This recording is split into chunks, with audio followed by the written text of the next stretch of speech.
नमस्कार। आर्थिक जगत में बड़ी उथल-पुथल मची हुई है और इस उथल-पुथल का एपिसेंटर यानी केंद्र बिंदु अमेरिका या यूं कहें कि ट्रंप महाशय हैं।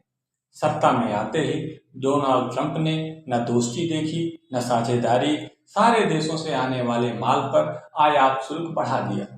नतीजा ये हुआ कि दुनिया के सभी शेयर बाजार हिचकोले खाने लगे। कारण अमेरिका दुनिया की सबसे बड़ी इकानमी है और पूरे विश्व की अर्थव्यवस्था का करीब 1/4 से ज्यादा हिस्से का प्रतिनिधित्व करता है। जाहिर है अमेरिका से ही सबसे ज्यादा व्यापार होता है और अगर वहां पर आयात शुल्क में वृद्धि होती है तो अमेरिका के बाहर स्थित कंपनियों को ज्यादा आयात शुल्क देना होगा। नतीजन कंपनी के मुनाफे में असर पड़ेगा। अगर मुनाफा कम होगा तो निवेशक उस कंपनी के शेयर नहीं खरीदेंगे और जिनके पास हैं वो उसे कम दामों में बेच सकते हैं। यहाँ पर ध्यान देने वाली बात यह है कि अभी घाटे या मुनाफे के आंकड़े आए नहीं, लेकिन लोगों के दिमाग में यह बात घर कर गई कि घाटा होने वाला है और धड़ाधड़ शेयर मार्केट में बिकवाली शुरू हो जाती है। देखिए बाजार कितना संवेदनशील होता है, बातों ही बातों में गिर जाता है और बातों ही बातों में चढ़ जाता है। और हाल ही में ट्रंप साहब ने फिर ऐलान कर दिया कि अतिरिक्त टैरिफ के लिए 90 दिन यानी 3 महीने की मोहलत है। इच्छुक देश आकर हमसे बातचीत करें और व्यापार समझौता यानी ट्रेड डील करें। ऐसे ही किसी मौके पर ताक दहलवी ने लिखा होगा, फिरे राह से वो यहाँ आते आते बहुत देर की मेहरबान आते हैं। अब लोग पूछ रहे हैं कि आखिर ट्रंप साहब अचानक इतने मेहरबान कैसे हो गए? क्या उन्हें अपने साथी देशों की फिक्र है? जवाब है नहीं। क्या अर्थशास्त्रियों की बात सुनने लगे हैं? आजकल राजनेता भला किसकी सुनते हैं? तो क्या फिर ट्रंप साहब को तत्वज्ञान की प्राप्ति हो गई है? जी हाँ, कुछ ऐसा ही समझिए। इस पूरी एपिसोड से अमेरिकी अर्थव्यवस्था की चूलें हिल गई। पूरे विश्व का सबसे सुरक्षित निवेश माने जाने वाला अमेरिकी ट्रेजरी बांड की बिकवाली में अचानक अभूतपूर्व तेजी देखी गई। वीडियो थोड़ा बड़ा जरूर होने वाला है क्योंकि विषय तनिक जटिल है, लेकिन इसे यूं समझिए कि बांड वित्तीय प्रणाली की आत्मा है और आत्म संकट ही जब खड़ा हो जाए तब ट्रंप जैसे लोगों को भी पीछे हटना पड़ता है। सबसे पहले बांड को समझते हैं। बांड एक दस्तावेज होता है जो बांड धारक को इस बात की गारंटी देता है कि उसने बांड जारीकर्ता को कर्ज दिया है। बांड जारीकर्ता हर वर्ष एक निश्चित धनराशि बांड धारक को अदा करता है। इस धनराशि को कूपन, यील्ड या इंटरेस्ट भी कहते हैं। बांड की एक निश्चित अवधि होती है, जैसे 1 वर्ष, 5 वर्ष, 10 वर्ष, 30 वर्ष इत्यादि। अवधि समाप्त होने के बाद जितनी कीमत में बांड जारी किया गया था वह कीमत जारीकर्ता बांड के मालिक को भुगतान करता है। तब तो आप कहेंगे ये तो बैंक लोन ही है। बैंक लोन और बांड दोनों कर्ज हैं, लेकिन दोनों में मूलभूत अंतर है। बांड शेयर की तरह मार्केट में हर दिन खरीदे या बेचे जा सकते हैं, यानी बांड जब आप खरीदते हैं तो एक प्रकार का निवेश ही है जिसमें प्रतिवर्ष आपको इंटरेस्ट मिलेगा तथा अवधि के पूर्ण होने पर आपका पैसा वापस मिल जाए। अब सवाल उठता है बांड जारी कौन करता है? जवाब है सरकारें, बैंक, कारपोरेशन आदि।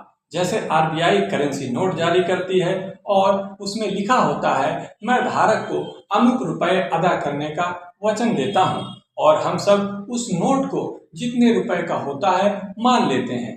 यहाँ हमारा विश्वास उस कागज के टुकड़े पर नहीं होता बल्कि आरबीआई पर होता है। ठीक उसी प्रकार जब सरकार बांड जारी करती है तो उसे लोग खरीदते हैं। कई बार बड़ी कंपनियां भी बांड जारी करती हैं तो लोग बांड खरीद लेते हैं, यानी बांड की खरीद फरोख्त जारीकर्ता के भरोसे पर निर्भर करता है। आप सवाल कर सकते हैं कि बांड क्यों इतने महत्वपूर्ण होते हैं? सीधी सी बात है, सबको पैसा चाहिए, सरकार को भी पैसा चाहिए। सरकार के पास पैसा छापने की मशीन जरूर है, लेकिन वो मनमाना पैसा नहीं छाप सकते। बड़ी कंपनियों को भी पैसा चाहिए ताकि वह और फैक्ट्री लगा सकें, अपने उद्योगों का और विस्तार कर सकें, और बैंक को भी पैसा चाहिए ताकि वह लोन दे सके। तो ये पैसा है किसके पास? ये पैसा है आम जनता के पास। वो कैसे? आप नौकरी या छोटा मोटा व्यापार करते हैं, जिन्हें थोड़ा बहुत निवेश में रुचि है वह सीधे इस बांड को खरीद लेते हैं अथवा बहुत से लोग बचत करने के लिए LIC करवाते हैं या म्यूचुअल फंड में रुपए डालते हैं अथवा पेंशन PF आदि में रुपए कटवाते हैं अपनी तनख्वाह से। अब LIC, म्यूचुअल फंड या पेंशन फंड भी तो निवेश करेंगे, तभी तो पैसा जमा करने वालों को बाद में मुनाफा दे सके। ये सभी संस्थाएं अपने पोर्टफोलियो का एक बड़ा हिस्सा बॉन्ड खरीदने में लगाते हैं। यही नहीं, बैंक अपनी पूरी पूंजी का 1/4 यानी 25% रुपयों का बॉन्ड में ही निवेश करते हैं। कहने का तात्पर्य यह है कि यदि बैंक के पास कुल 100 रुपए हैं तो इसमें से 25 रुपए बैंक ने बॉन्ड में निवेश किया हुआ है। अब आप कहेंगे कि बैंक बॉन्ड जारी भी कर रहा है और खरीद भी रहा है। इसी कंफ्यूजन का नाम इकोनॉमिक्स है।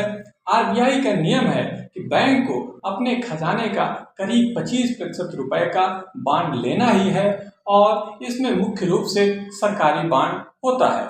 ऐसा इसलिए कि बैंक की अपनी सेविंग्स बनी रहे तथा उसे सालाना ब्याज या कूपन के रूप में बॉन्ड के माध्यम से पैसा मिलता रहे। यह पूरी कवायद बैंक को स्थायित्व प्रदान करने के लिए की जाती है।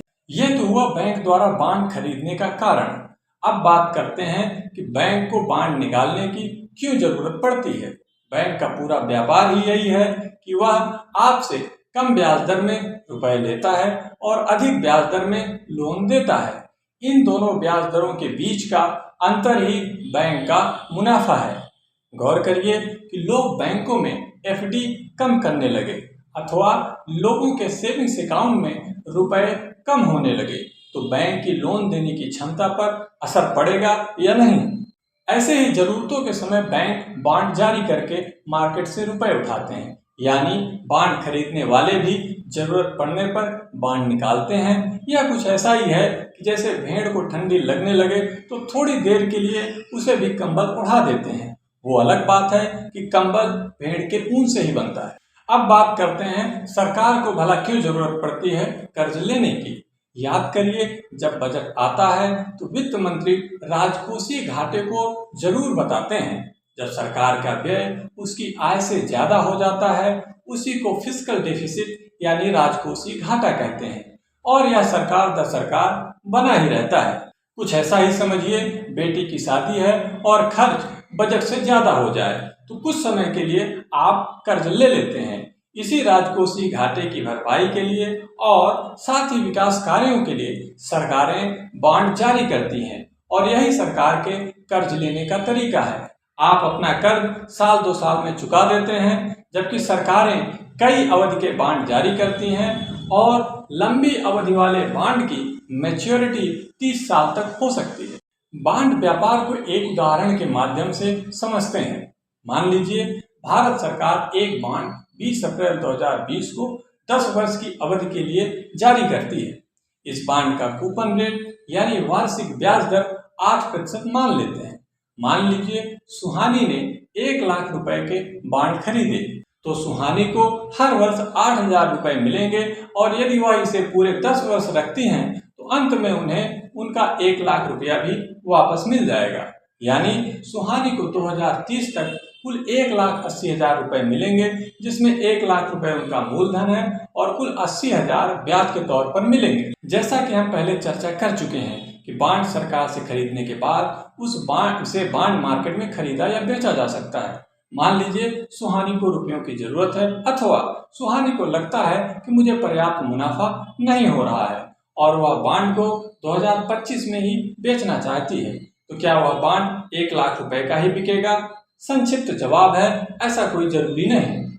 जहां बेचने या खरीदने की बात आती है वहीं से मोल भाव होना स्वाभाविक है और यहीं से बाजार का डिमांड और सप्लाई का सिद्धांत लागू हो जाता है। यानी जो बॉन्ड 1 लाख रुपए का लिया गया था उसका मूल्य घट या बढ़ सकता है। बॉन्ड की कीमतों पर होने वाले असर के कई कारण होते हैं, जैसे महंगाई, आर्थिक संकट, क्रेडिट रिस्क आदि। मसलन यदि महंगाई दर यानी इन्फ्लेशन रेट 8% के आसपास हो गया तो जाहिर सी बात है मुनाफा न के बराबर हो जाएगा। अर्थात रुपए तो आपको 8,000 ही मिल रहे हैं किंतु वस्तुएं महंगी हो गई तो आपका खर्च भी बढ़ जाएगा। ऐसी परिस्थिति में निवेशक ऐसे वस्तुओं या पोर्टफोलियो में निवेश करता है जिससे उसका मुनाफा महंगाई दर से ज्यादा हो। उदाहरण के तौर पर सोना खरीदने लगते हैं लोग, क्योंकि सोने की कीमत बढ़ने से उसमें ज्यादा मुनाफा हो सकता है। जाहिर सी बात है, इन परिस्थितियों में बॉन्ड के विक्रेता ज्यादा होंगे और खरीदार कम। अब सुहानी को यदि लगता है कि 1 लाख का बॉन्ड 99,000 रुपए में भी बिक जाए तो भी ठीक है। अब सुहानी ने उस 1 लाख के बॉन्ड को 99,000 रुपए में बेच दिया, लेकिन नए मालिक को उस पर 8% की दर से ही ब्याज मिलेगा। यानी नए मालिक ने उस बॉन्ड को भले 99,000 रुपए में खरीदा हो, किंतु उसे ब्याज के रूप में प्रतिवर्ष 8,000 रुपए मिलेगा और अवधि के पूरा होने पर उसे 1 लाख रुपए वापस मिल जाएंगे। बॉन्ड की घटती बढ़ती कीमतों से उसकी यील्ड तय होती है। मसलन बॉन्ड जब जारी किया गया था तब सुहानी को 8% कूपन रेट में मिला, यानी उस वक्त बॉन्ड की यील्ड 8% थी। लेकिन जब सुहानी ने 1 लाख रुपए कीमत वाले बॉन्ड को 99,000 रुपए में बेचा तो उस बॉन्ड की यील्ड बढ़ गई। आइए समझते हैं कैसे। हिसाब सीधा है। जिस व्यक्ति ने सुहानी से 1 लाख रुपए कीमत का बॉन्ड खरीदा, उसे 1,000 रुपए का तत्काल मुनाफा हुआ और 8% के दर से उसे हर साल ब्याज भी मिलेगा। तकनीकी रूप पर आप देखिए तो उसे 99,000 रुपए में 1 लाख के बराबर का ब्याज मिला, यानी ब्याज दर बटे जितने में उसने बॉन्ड खरीदा, यानी 8,000 बटे 99,000 बराबर होता है करीब 0.081। अब इसको 100 से गुणा कर दें तो यील्ड परसेंट में आ जाएगी, जो कि होगी करीब 8.1%। उपरोक्त उदाहरण से यह तो क्लियर है कि अगर यील्ड प्रतिशत दशमलव स्थान में भी घटता बढ़ता है तो बॉन्ड की कीमत पर उसका व्यापक असर पड़ता है। लेकिन खुले मार्केट में कोई कम या अधिक दामों में बॉन्ड क्यों खरीदेगा और इसका प्रभाव उस देश की अर्थव्यवस्था पर कैसे पड़ेगा? आइए इसे एक उदाहरण से समझते हैं। सारा खेल परसेप्शन यानी धारणा का है। यदि निवेशक को लग रहा है कि उसको इस बॉन्ड को लंबी अवधि तक रखने में फायदा नहीं है तो वह उसे कम दामों में भी बेच सकता है, जैसा कि महंगाई जैसे कारण का हमने शुरू में जिक्र किया था। बॉन्ड की यील्ड घट भी सकती है, यानी लोग उस बॉन्ड को उसकी शुरुआती कीमत से ज्यादा में भी खरीद सकते हैं। ऐसा अमूमन तब होता है जब उस देश की अर्थव्यवस्था मजबूत हो तथा वहां की मुद्रा की कीमत में गिरावट न हो। एक और ऑब्जर्वेशन, सामान्यतः यह देखा गया है कि जब शेयर मार्केट गिरता है तो बॉन्ड की यील्ड भी कम होने लगती है। कारण लोग बॉन्ड में निवेश को सुरक्षित मानते हैं और लोग बॉन्ड की खरीदारी ज्यादा करते हैं। ऐसी स्थिति में बॉन्ड की कीमतें भी बढ़ने लगती हैं और फलस्वरूप बॉन्ड की यील्ड घट जाती है। ज्यादातर लोग सरकारी बॉन्ड ही खरीदते हैं, कारण आर्थिक संकटों में लोग सरकार पर ही ज्यादा भरोसा करते हैं। कंपनियां दिवालिया हो सकती हैं, लेकिन सरकार डिफॉल्ट कर जाए यह बहुत रेयर होता है। अब आते हैं अपने मुख्य सवाल पर। आखिर चचा ट्रंप स्वयं के द्वारा थोपे गए ट्रेड वार में 90 दिनों के संघर्ष विराम की घोषणा क्यों करनी पड़ी? उसके पीछे का कारण वहां के बॉन्ड मार्केट में बिकवाली का तेज होना माना जा रहा है। 4 अप्रैल 2025 को 10 वर्ष की अवधि वाले अमेरिका के ट्रेजरी बॉन्ड की यील्ड करीब 4% थी। ट्रंप महाशय ने 10 अप्रैल 2025 से अतिरिक्त टैरिफ वसूलना शुरू करते हैं और अगले दिन यानी 11 अप्रैल को 10 वर्ष वाले ट्रेजरी बॉन्ड की यील्ड 0.5% बढ़कर करीब 4.5% हो जाती है। इतने कम समय में बॉन्ड की यील्ड में 0.5 की वृद्धि किसी भी लहजे से सामान्य नहीं मानी जाती। यह बहुत बड़ी वृद्धि मानी जाती है बॉन्ड मार्केट में। इसका मतलब यह हुआ कि यदि कोई बॉन्ड $100 का था 4 अप्रैल को, तो उसकी कीमत 11 अप्रैल को गिरकर करीब $90 रह गई। शेयर मार्केट गिरे और बॉन्ड यील्ड बढ़े, यह एक असाधारण घटना थी। यानी शेयर और बॉन्ड मार्केट दोनों में एक साथ बिकवाली का तेज होना किसी बड़े आर्थिक संकट का संकेत था। लोग यह मानने लगे थे कि अमेरिका की अर्थव्यवस्था मंदी की चपेट में आने वाली है। बॉन्ड की यील्ड बढ़ने से केवल निवेशक प्रभावित नहीं होते, बल्कि एक प्रकार से देश की पूरी अर्थव्यवस्था उससे जुड़ी होती है। मसलन सरकार या बैंक जब अगला बॉन्ड जारी करेंगे तो उसका कूपन रेट वर्तमान में ट्रेड किए जाने वाले बॉन्ड की यील्ड के बराबर ही होगा, यानी सरकार या बैंक को ज्यादा इंटरेस्ट देना होगा। नए जारी किए हुए बॉन्ड पर। अगर सरकार नए बॉन्ड का कूपन रेट पुराने बॉन्ड के बराबर रखती है तो जाहिर सी बात है निवेशक बाजार में बेचे जा रहे पुराने बॉन्ड को खरीदने में उत्सुकता दिखाएंगे, क्योंकि वह सस्ते में मिल रहा है और ब्याज उतनी ही मिल रही है। इसलिए चाहे या न चाहे नए बॉन्ड का कूपन रेट पुराने बॉन्ड जो मार्केट में ट्रेड हो रहे हैं उनकी तुलना में कम मुनाफा वाले नहीं रखे जा सकते। इसका परिणाम यह होगा कि जब बैंक को ही कर्ज महंगे दर में मिलेगा तो बैंक जिसे लोन देगा उसे ऊंची ब्याज दर में लोन देगा। फलस्वरूप पूरी अर्थव्यवस्था में महंगे लोन का असर पड़ेगा। लोग अपने खर्चे पानी में कटौती कर सकते हैं, कंज्यूमर डिमांड कम हो सकती है और इन सब वजहों से पूरी अर्थव्यवस्था में सुस्ती आ सकती है। ट्रंप साहब के टैरिफ वार से न सिर्फ अमेरिकी अर्थव्यवस्था पर बल्कि दुनिया की सबसे मजबूत करेंसी डॉलर पर दुनिया भर के लोगों का भरोसा कम होने लगा था। और हम जानते हैं मुद्रा का अपना कोई निजी मूल्य नहीं होता। अगर आपके जेब में है तो वह महज कागज का एक टुकड़ा है और अगर खाते में है तो वह केवल एक संख्या मात्र है, जब तक कि उस मुद्रा को गारंटी देने वाले केंद्रीय बैंक और सरकार पर भरोसा न हो। उदाहरण के तौर पर लेबनान की करेंसी लेबनानी पाउंड की अगर कीमत देखी जाए तो करीब 1 लाख लेबनानी पाउंड की $1 के बराबर है आजकल। कल्पना करिए कि लेबनानी नागरिक सब्जी दूध भी लेने जाते होंगे तो वहां की मुद्रा लेबनानी पाउंड को झोला में भरकर ले जाते होंगे। इसका सीधा अर्थ है लेबनान की अर्थव्यवस्था, बैंकिंग आदि अस्थिर है और महंगाई चरम सीमा भी पार कर गई होगी। फिएट करेंसी यानी कागज की नोट अथवा बैंक खाते में मुद्रा का मूल्य किसी भौतिक वस्तु से बंधा हुआ नहीं होता। फिएट करेंसी का मूल्य सरकार की अथॉरिटी और अर्थव्यवस्था के स्थायित्व तथा मजबूती पर निर्भर होता है। फिएट करेंसी के प्रचलन के बाद अर्थव्यवस्था का बहुत तेजी से विस्तार हुआ, लेकिन यदि सरकार तथा अर्थव्यवस्था पर भरोसा कम हो जाए तो पूरी की पूरी व्यवस्था चरमरा सकती है और देश में अस्थिरता आ सकती है। अब तो आप भी मानेंगे कि अर्थशास्त्र में भी नोबेल पुरस्कार क्यों दिया जाता है। यही तमाम कारण है कि ट्रंप साहब को टैरिफ वार को थोड़ी देर के लिए रोकना पड़ा। अमेरिका के अर्थशास्त्री इस विषय पर जरूर नफा नुकसान का हिसाब किताब लगा रहे होंगे। आपने वीडियो को अंत तक देखा, बहुत बहुत धन्यवाद। उम्मीद है ये जानकारी आपको अच्छी लगी होगी। ऐसे ही महत्वपूर्ण विषयों पर वीडियो देखने के लिए हमारे चैनल लाल पटेल कक्का को लाइक और सब्सक्राइब करें। बहुत बहुत धन्यवाद।